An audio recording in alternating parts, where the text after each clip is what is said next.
going on, everybody? This is your man LOGIKBOMB, and welcome to the second part of the 4th episode of Elements the Beat series. Today what I wanted to do is continue on with what we were talking about in the first part regarding the machine that J Dilla used, the MPC 3000.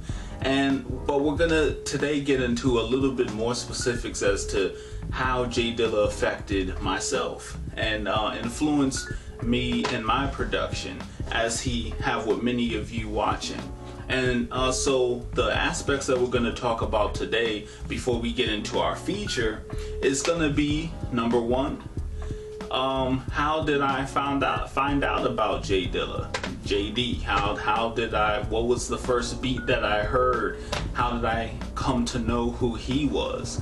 And secondly, we're going to be going into samples, popular samples that he gotten into, which I happen to have in my collection, certain samples that he made infamous, so to speak. And in the third part, what we're going to be doing is basically doing a beat feature. But this time, your man LOGIKBOMB is going to take one of my favorite songs of Dilla's, get the sample, chop the sample, and try to remake the beat for the sake of just skill and trying to practice and things of that nature.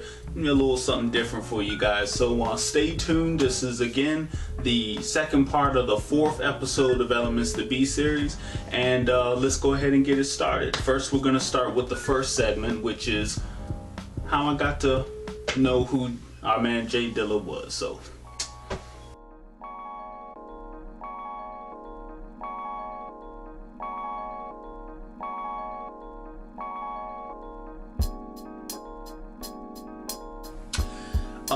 me, my twin brother, Dwayne Webb, and a few of us other guys were in a b-boy crew called Wild Style Crew. At this time, I was living in Lexington Park, Maryland, and make a long story short, we listened to a lot of Busta Rhymes. So around this time, 96, 97, after I just moved back from Detroit, Highland Park, The Coming came out. Busta Rhymes' The Coming album came out, and so I liked all the tracks and everything. I was already a Busta head or whatever, but it was something about one of the tracks. It was a track called Still Shining. Now, most of us guys were into the whole linear notes and things of that nature. And me, I used to be keenly focused on, I would listen to the album while I was looking at the linear notes. And so when this song came on, just the way I didn't know what kind of piano it was at the time. Later found out it was the Fender Rhodes piano. But I was like, what in the world is that sound? If you go yourselves and look, maybe take a listen to the track Still Shining, Busta Rhymes, from the Common album in 96, whether it's the instrumental version or whether it's the regular version with Busta Rhymes vocals, you'll notice how Dilla's ear was tight at a very, very early in his production. I mean, and that's what caught my attention, the fact that his drums switched every 2 bars, and the different scales that he used, the way he chopped, the sample, which is a rare jazz sample. It just, at that time, it caught me. And so at that time, I looked for basically look for the name in the linear notes, and I'm like, who's this guy? And find out it's James Yancey, aka JD. And so that was the first track that I ever found, the first track that I ever, okay, who's this guy? Oh, JD. And later on I began to see Tribe Called Quest releases and other releases with this James Yancey, or the Uma which was a collective of supposedly J Dilla, Q-Tip, and Alicia Heat Muhammad. But we can hear those beats and tell that J Dilla was the backbone behind those beats for sure. So, but to make a long story short, that was the first song that I ever heard of J Dilla, and so ever since then, you know, I would try to find different things, you know, different things with his name on it, different projects, or, you know, beats in albums with his name on it. For the most part, if I knew that J Dilla had a beat on an album, even if it was one track, I would get it, because I just wanted to. And the wife, you know, she's interrupted, you know, because she's pretty and she just walked in, you know what I'm saying? And just like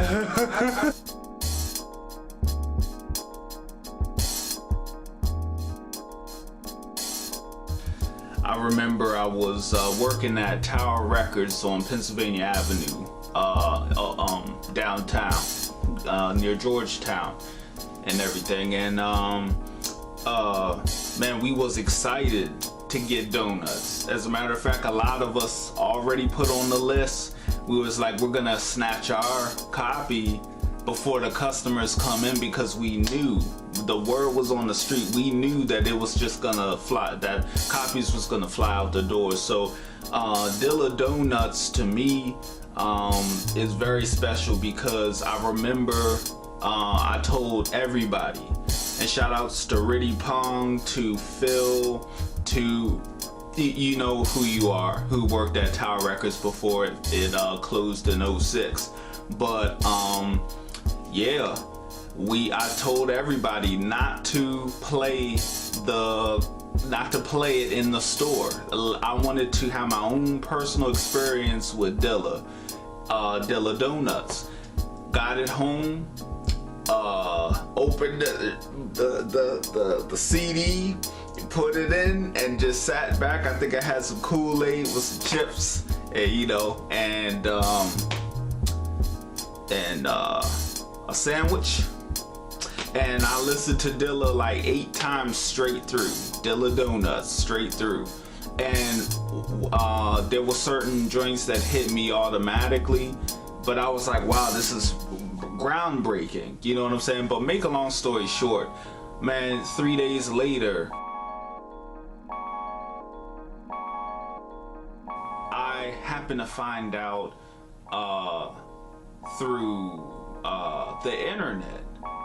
I went to stonesthrow.com, big ups to Stones Throw Records, and it had James Yancey, 1974 to 2006.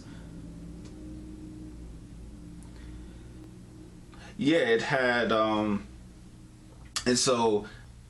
I was like, he just came out with the album. What's going on? So I lowered the cursor, and if I found out he died, I was blown. I was crushed, like, all day. Like, I just listened to Donuts in a whole nother way after that. I was like, how did he die 3 days after he released the album? How does that happen? I couldn't believe. I think we gotta be honest.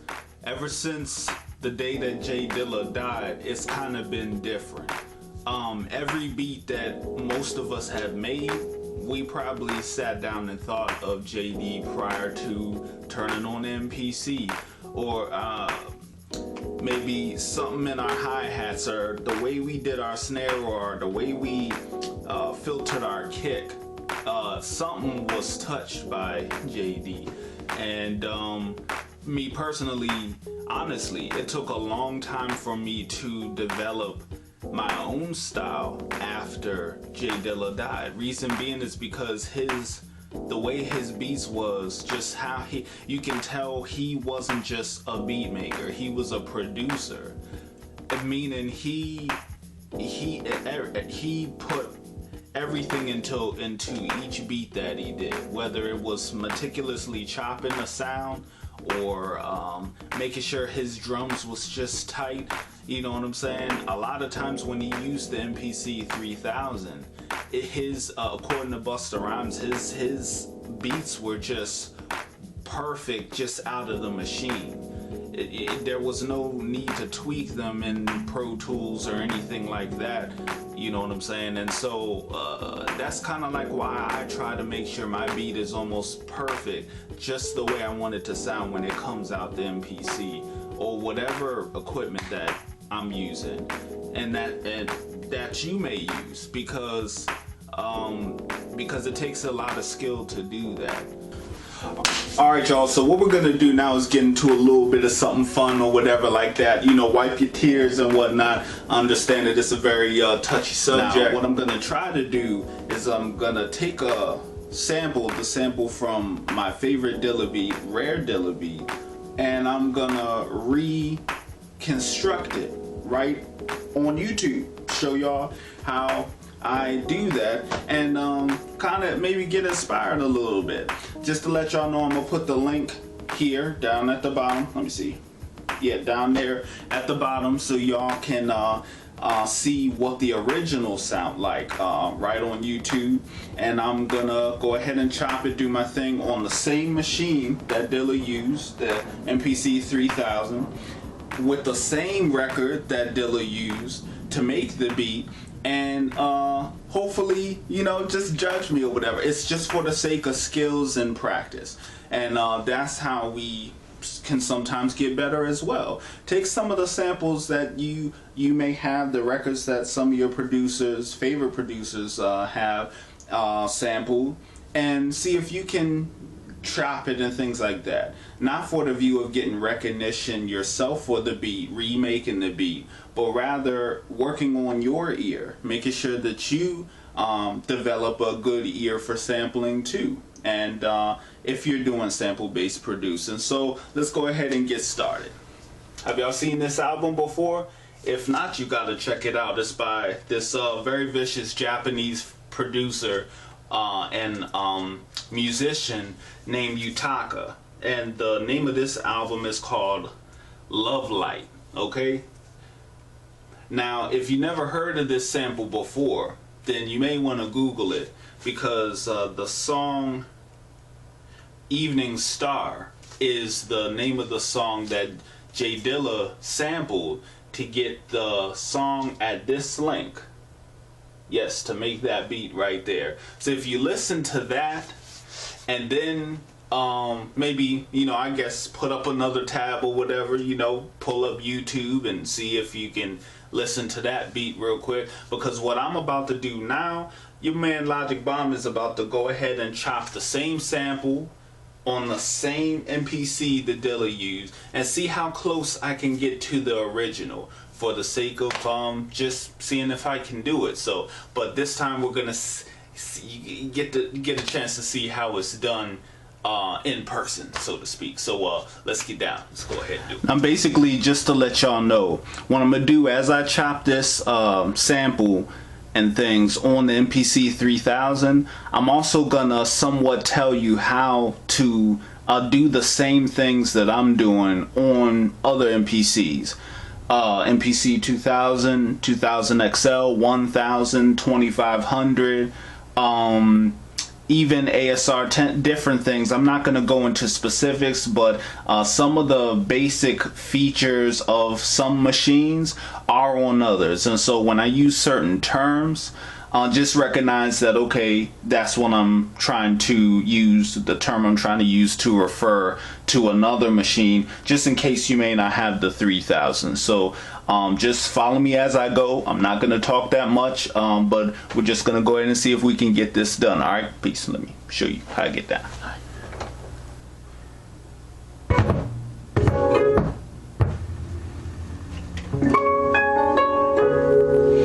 Don't forget, on the 3000 is program sounds, number 5 to get to your sampling screen. There's so many different samples on here on this song alone, but it's just a nice song to listen to, period.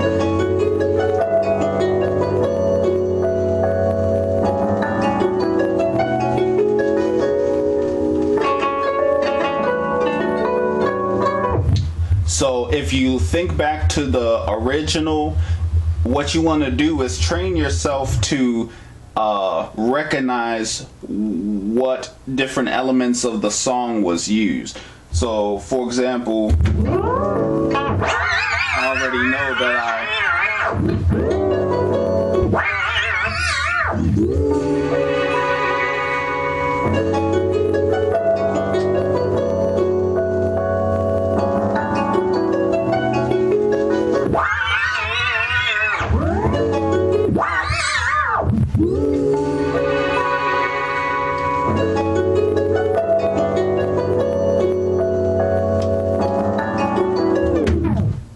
so I got one piece.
So just to let y'all know, there's about 5 pieces that Dilla grabbed, or I don't know exactly how many pieces he used to create this song, but from my ear, I picked out 5 different chops that he did. And like I said, on the MPC, really on any MPC, ASR 10, any sampler, you can get things piece by piece. You want to get into a habit of not necessarily auto chopping, because that honestly makes beat makers lazy. Learn to chop and know where to get your samples. Try not to do these 3-minute beats, because you know what I'm saying, unless you got skill enough to do 3-minute beats, don't do that, you know, because we can hear that you did it in 3 minutes by, you know what I'm saying, the sound quality.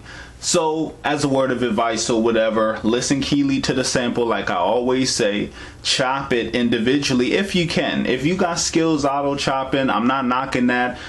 There's probably a lot of cool auto chop beats that I've listened to, but try to train your ear so that you can become a better producer, sample-based producer. So back to the machine.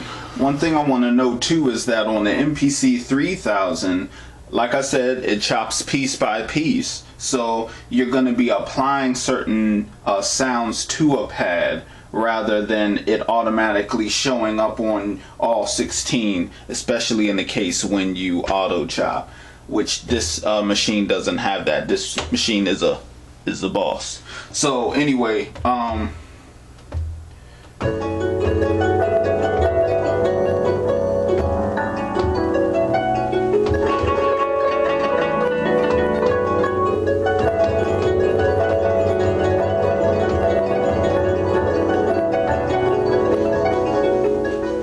right, so here we got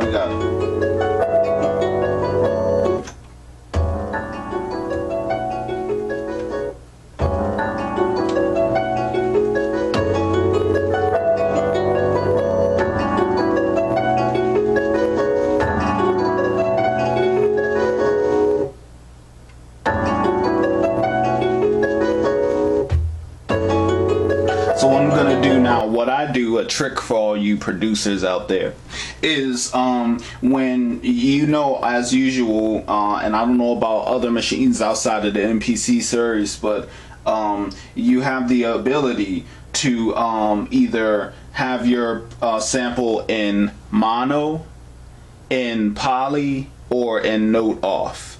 And these are tools that you can use to have more control over your sample and to make it and to play around with it to, you know, have effects and different things. But what you want to do is use mono or note off.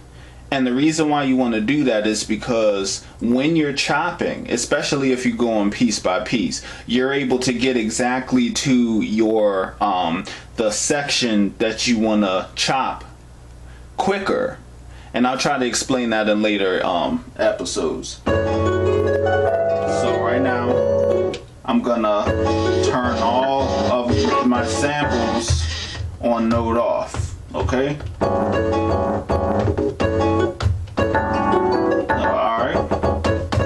Just a little word of advice. Now, if you listen to the sample as I'm playing it, you already notice that the key is wrong, or the scale in which the sample is in the MPC stock, so to speak, or as I sampled it, is not as Dilla had it. So what I'm gonna do now is tweak the sample by utilizing the tune feature, so that I can pitch everything up and make it exactly the pitch that Dilla used.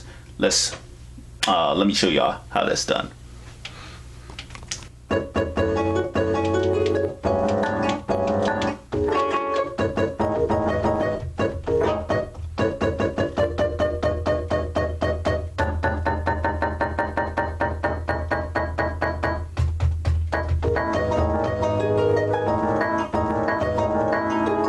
Sounds familiar? Alright, next step. So, I got the sample from the record all chopped up and everything. And as I shown you on the recent episode of Elements to Be series, if I'm not chopping my drums from records, I'm utilizing my own homemade drum kit to sample my own drum sounds into the machine.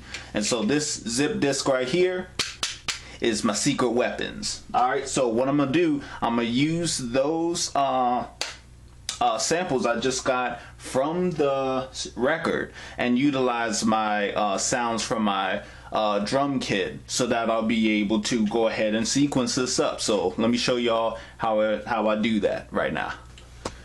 So what I'm gonna do now, I'm gonna do the drums first, and then layer the sample on top of that. Okay? As a word of advice, on a beat like this, you want to do or as a suggestion, something I would do is do the kick and the snare first. And because the snare, or rather the hi-hat, is off kilter or whatever, you don't need to put that in as a reference on this type of beat. So I'm gonna demonstrate that now.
just to let y'all know, whoever your inspiration is, such as Dilla, make sure that you take the time to study their work, study their discography, how they did things. Not with the view to become like them or to imitate their style, but to do the best you can to try to become a better musician. And it'll show in the long run. And it's been a pleasure and an honor to be able to even do a tribute. I had to do something like this because it helped me to see how I can become a better producer and hopefully show a different aspect of a tribute to J Dilla. And so peace out to everyone and to his family, my Dukes, and everybody there in Detroit and everything. This is LOGIKBOMB, DC's LOGIKBOMB. I'll definitely try to make the next DC Loves Dilla event, but until then, alright, so it's been a pleasure and an honor to be able to try to remake that beat for y'all. Just to let y'all know, the name of that beat, well, the unofficial name of that Dilla beat is I'm So Glad You're Dorothy. Now that's what the YouTube says. I don't know if that was the actual name of the beat according to the beat batches that he used to send out, but I included the link at the bottom so y'all can check out the original and check mine out as well, which will also be played at the end of this video. So this will conclude the 4th episode, 2nd part of Elements the Beat series Dilla edition, and this is your host, your man, DC Southside producer LOGIKBOMB, and I'll see you on the next episode where we'll be visiting some records and or Memory Lane out in Forestville, Maryland. Some Records is one of my favorite spots on U Street, 14th and U Northwest, and so we're gonna have a ball. All right, y'all take care. There's gonna be many features and all that other stuff. Y'all enjoy your day, your week, and I'll see y'all on Monday. Have a good one. Peace.